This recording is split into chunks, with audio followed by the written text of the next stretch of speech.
Hi everybody, I am back. I feel like it's been forever. I have not made a long form YouTube video in a while, and I've gotten a few comments about it. I know I've been posting like YouTube shorts, and I know there's been some questions about it, so I just wanted to say I apologize for not posting in a long time. I have been going through some things, and I think I just didn't feel really qualified to be giving mental health advice because, if I'm being completely honest, I've been struggling to get a firm grasp on my mental health in the past few months, and kind of just in 2025 alone. I was struggling with a really rough breakup and a pretty toxic relationship, and I was transitioning to a new job, my first full-time job after graduation. I was dealing with living at home. So yeah, it's just been a lot of kind of life things going on,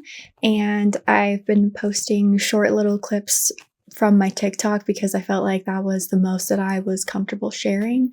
I've been sharing a bit more over on my TikTok, so I'll link that below if anyone wants to follow that. That's kind of more short form stuff. A lot of breakup advice. I feel like that was kind of all I had to give for a while because that was kind of just my whole world for a long time. When you're living with anxiety and you're going through a breakup, it is so hard not to focus on that thing.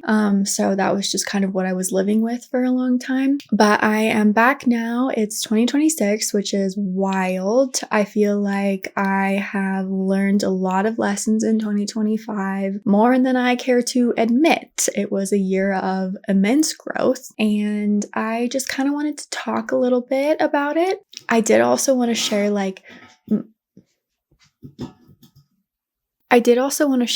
my anxiety toolkit, because one of the biggest things I did in 2025 was really commit to therapy. I found a therapist that specialized in something that I was really interested in and that I really wanted to work on, which is somatic therapy. I'm an intellectualizer, so talk therapy doesn't do much for me because I feel like I spend all day, every day talking and thinking about my feelings. So what I really needed was to physically work through my feelings in order to get past them, and that's kind of what I was hoping somatic therapy would do for me. And this started a whole snowball of things. I was diagnosed with PTSD. I started EMDR, which is short for eye movement desensitization and reprocessing, and it's basically a way to work through trauma and separate the past from the present. If you're someone who struggles with PTSD flashbacks, not really living in your body, that kind of thing, I would recommend EMDR and somatic therapy for you. I have noticed that one of the things that I struggled most with last year was just being so stuck in my mind. My anxiety was the worst that it's ever been last year because I think of my breakup. When you go through a breakup, particularly when you don't have a huge social network outside of your relationship, it kind of breaks apart everything you know about yourself. It kind of breaks the past, the present, the future, everything you thought you knew just kind of crumbles. And when you're someone who already worries so much about the past, present, and future, going through a breakup just magnifies that by 1,000, I think. And you also lose, at least for me, what was your primary support system in that. So you're dealing with all of this fallout, and you've lost the main person who you can turn to for that kind of fallout. So it's so many things happening at once. And I just was not really able to see it super clearly until I went to therapy, and until I realized, oh, this was a lot of traumatic stuff that was happening. I realized that my anxiety was holding me back from a lot of things in life. It was holding me back from making meaningful friendships. I have struggled a lot in my adult life with making friendships and with social anxiety, making new friends. That's really scary as an adult, I think. So I kind of made up a little anxiety toolkit that I would love to share, and I've worked on this in therapy, and some of this has come from my therapist.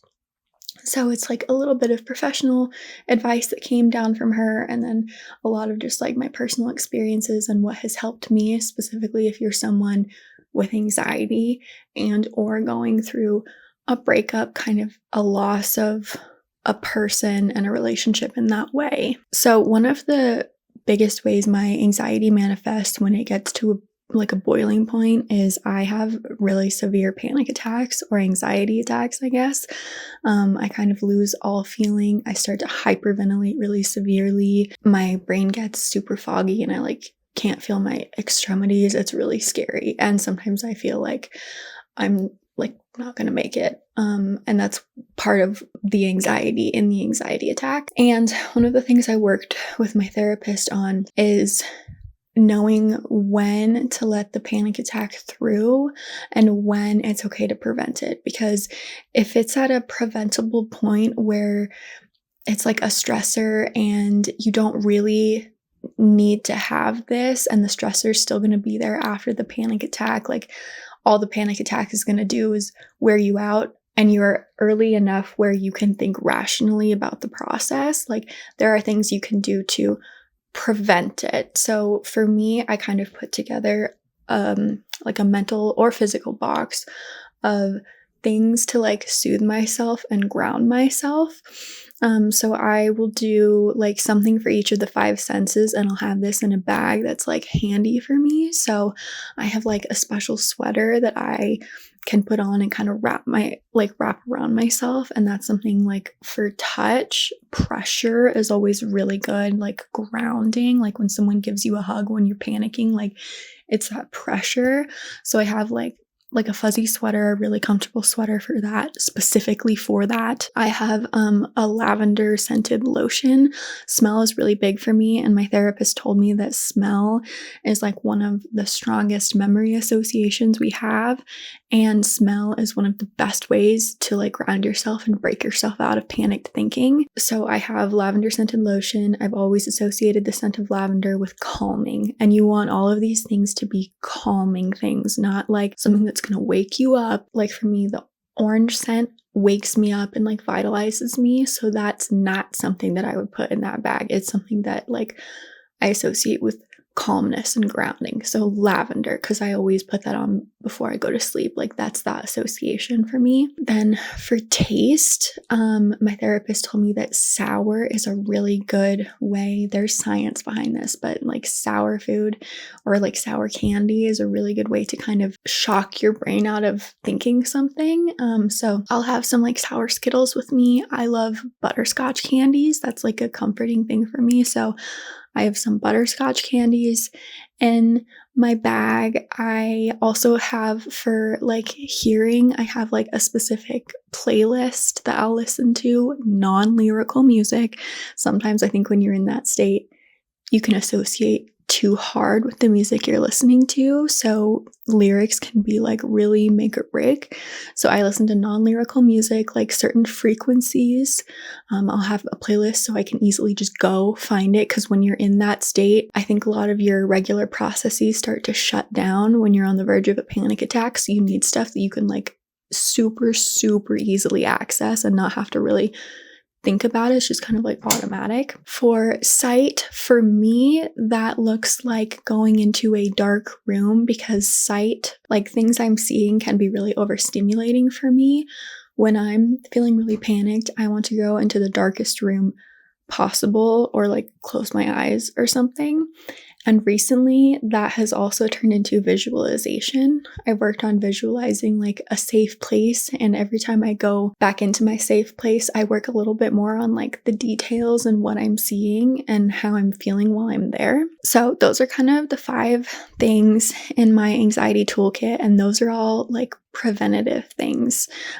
So I would recommend, if you're worried about having a panic attack in the workplace or somewhere you go regularly, part of this toolkit I think would be picking out a safe place that you can access, that you can get away from other people if you feel like you're going to have a panic attack, or like you can feel it coming on, that you can go. You can do this by yourself. You can just be like, hey, I need to go to the bathroom. So like in my workplace or in a lot of places, I will be like, this bathroom specifically, that's where I'm going to go if this happens. Because again, you just want somewhere that's like easy to recall. You don't have to go looking for a place. Like you just want somewhere that's easy, just kind of like an escape route a little bit. And I'm not saying to like plan for an anxiety attack or panic attack and like expect it and anticipate it, but it's always good to have that just in case, like just be prepared, because if you're not prepared, then like the thought of having a panic attack in front of other people makes the panic and anxiety so much worse. It's better to just have that contingency plan. I'm just talking about this because this is something that I've worked on so much in therapy, and just having this like peace of mind knowing, okay, if this does happen, it's going to be okay. I have things in place that can help me prevent it. And if I feel like my body just needs to move it through and I just need to have this out, like I can do that safely in a place where people aren't looking at me. And if I can't prevent a panic attack, I have these tools that can calm me down afterwards, because after a panic attack, I feel like your body goes into this like super drowsy, like kind of disassociative state where you just need to just calm down for a second. And it's exhausting to have a panic attack. It is a lot for the nervous system, for the mind, the body, everything. And usually after that, you just need to give yourself a place to rest. And these grounding things, if they don't work to prevent a panic attack, they can help ground you after a panic attack, and they can help make you feel safe afterwards, because sometimes there's like a shame that comes after an event like that, particularly if you're in a public place or you're around other people, and you just need to be like, okay, that just happened, I got it out, and I'm just gonna sit with this for a second, and then I can move on. I don't need to sit in like the shame or the embarrassment or whatever. I can just do these things to help myself get grounded, and then I can move on. So back to the visualization piece, this is something that I do that I kind of refer to as like mental hygiene. I think anxiety is something that you need to, or for me at least, I need to be working on every day. When I forget to do things for myself, when I take breaks from my regular walks, when I don't get enough sleep, when I eat poorly, like high sugar foods, like those are all hygiene things that I do for my mental health, that if I skip and I don't work on it and I don't commit to it, my anxiety gets worse almost instantly. Like I always notice when I haven't walked the day prior, because that day or the next day, my anxiety is off the charts. Daily movement does so much for anxiety. It's somatic. It helps work it through, and that bilateral movement from moving your legs and arms back and forth actually helps your brain process things.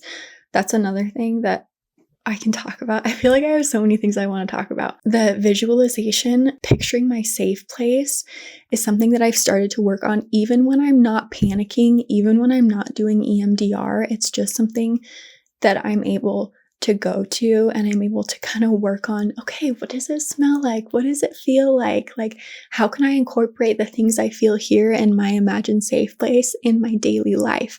And that is such a huge thing. It's just like a morning practice that I do at this point that does wonders for my anxiety, and it keeps me grounded. Like, one morning, I will focus on the feeling of peace that I feel in my safe place, and I will look for that feeling of peace and try to recreate that feeling in my actual daily life. And that helps me kind of connect the two, like the imagined and the real, and it really does wonders for my anxiety, and it makes the real world feel more like my safe space. So those are kind of some of the things, I feel like some of the easiest things you can do if you're someone who's prone to anxiety, if you're going through a really anxious time after a breakup or in a toxic relationship. Like, those are just a few of the things. I really would love to make this into a series, because I've learned so much about anxiety being in therapy and just like doing the work and doing a lot of self-reflection.